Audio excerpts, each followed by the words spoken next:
بسیار پدرها و مادرها خوشا به حال کسی پدرش و مادرش زنده های پاهاشو رو بوسه کنه دستاشو رو بوسه کنه.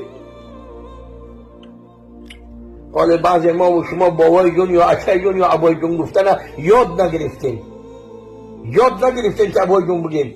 همون قدر همت مونم که جونش بگیم که از جون بالاتره برای ما و شما، سبب پیدایش ما و شما در دنیا های.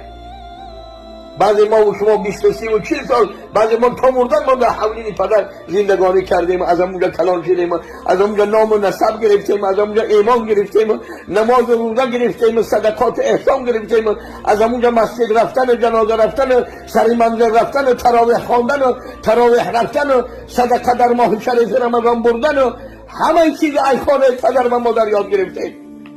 همه اصل ایمان شریعت، مدرسه اولین و آخرین بنده خانه پدر و مادر.